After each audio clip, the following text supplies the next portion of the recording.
So I've now read another book by Siddhartha Mukherjee, if I'm pronouncing that correctly, The Song of the Cell, An Exploration of Medicine and the New Human.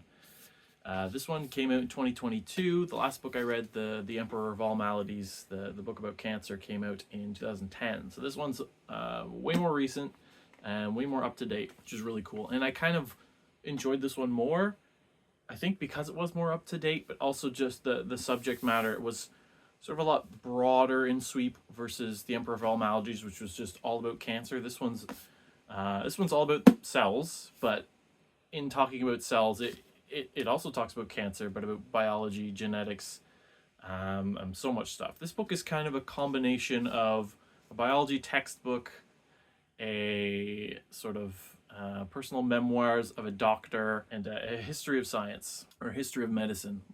History of medicine and science. And yeah, again, he's a great writer. He's really good with metaphors, like the Song of the Cell. This whole book's, I don't think this is one of his stronger metaphors, but it's the idea that these cells have a song, and a song is something that is sort of exchanged or sung together, and that sort of tells about the interconnectedness of cells, and how a cell is sort of the basic unit of life in and of itself, but a cell becomes much more than that when it's a multicellular organism that's all working together and has this song.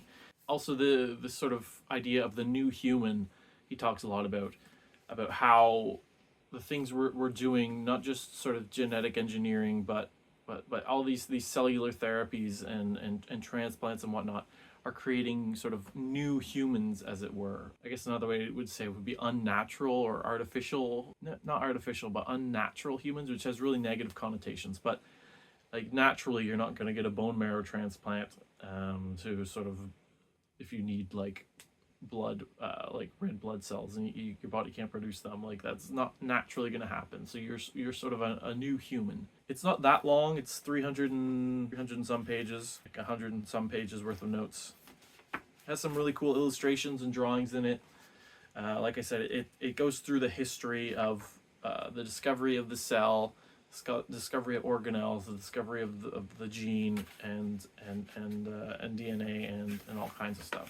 So that's the first part, is the discovery of the cell and what the cell is, and how all sort of diseases and all diseases and pathologies are problems with cells. So if your body is not functioning properly, it's because the cells themselves are not functioning properly. And that's why cell biology is so important in terms of medicine.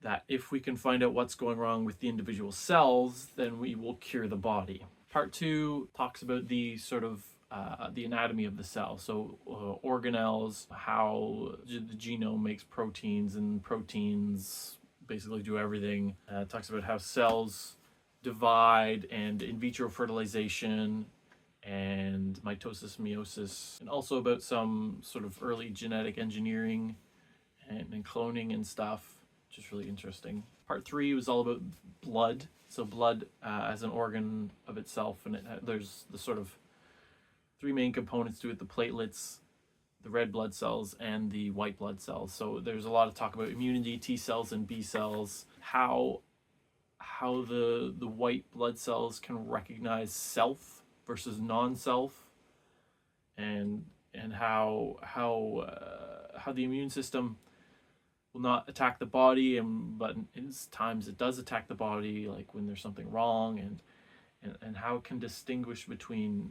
self and non-self, which is really interesting. Part 4 is on the pandemic. So like I said, this was written in 2022, so you can't have a book about medicine and scientific history and the cell without mentioning the COVID-19 pandemic when you're right in the middle of it. So that was kind of interesting to see a physician's on the ground view of the pandemic at that time. Part 5 is about organs and how cells differentiate. So all humans are made up of cells, and they all have that same genetic code. So like my DNA is the same, save for like minor mutations as I've grown and aged. But each of those cells functions differently and is differentiated, and that's why I can have different organs and and be a multicellular, very complex being. To me, the like, it's so complex and it's so amazing. But to me, the thing that really got me is how a fertilized egg can go from a single cell to a fully differentiated human being. Like the growth from that cell to an embryo.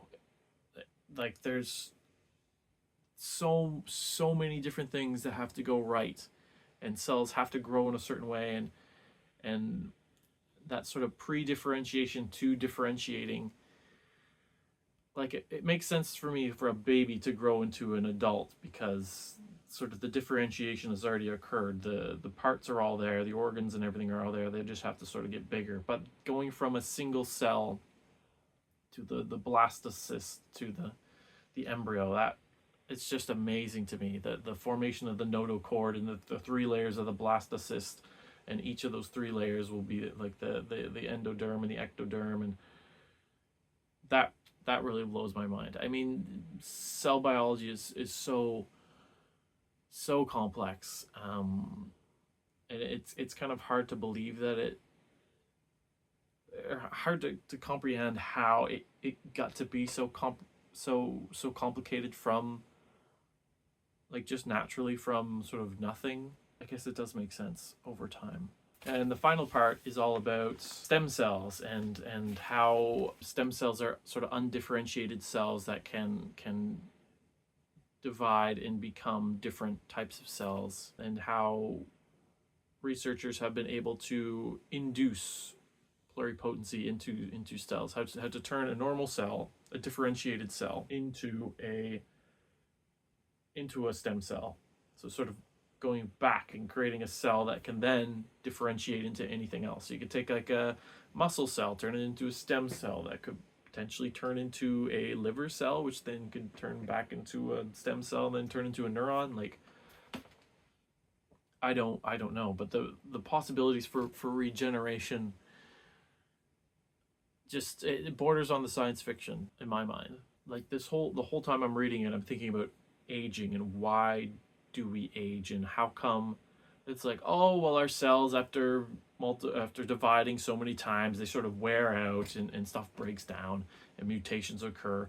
But the cell that is in the cells from a person, was it omnis cellula e cellula, all cells come from cells. So all the cells in a person came from one fertilized cell that also came from the sperm and an egg of two other people that divided from their bodies, which their bodies originally came from two cells. So generations and generations of people are all the same cells, just dividing and dividing and dividing. And yes, there is the mixing of the genome, but the cell itself, maybe it is the mixing of the genome at conception that somehow resets the aging process. I don't know. I just think if cells can be immortal in that when they keep dividing, well, it's this sort of the ship of Theseus. If a cell divides, are the two daughter cells the same cell as the parent cell? I mean, the fact that we call them daughter cells and parent cells indicate that they're not, but in reality, it's not. Parent cell creates two daughter cells and then dies. It's the parent cell splits in two, and then we have two cells. So why does that process eventually break down, and why do bodies age? But like, is it a stem cell thing, that the stem cells, which are the bodies that can help rejuvenate us, they sort of die out over time, and it's just the gametes that survive long enough to produce more gametes in the next generation? I don't know. It does kind of excite and worry me that sort of the fountain of youth, the elixir of immortality, that it might be scientifically possible to stop aging at some point. Probably not in my lifetime, but just politically, I worry that when that happens, it's not going to be a democratic, everybody can live forever. It's going to be very anti-aging technology would be very controlled, and would be the purview of the rich and powerful. But who knows? And anyways, the last part also talks about cancer and sort of the the cell biology of cancer cells, because of course the author is an oncologist. A great book, a great sort of refresher if you took biology in high school, talking about the different parts of the cell and the mitochondria being the powerhouse of the cell and whatnot. Yeah, The Song of the Cell, really highly recommend.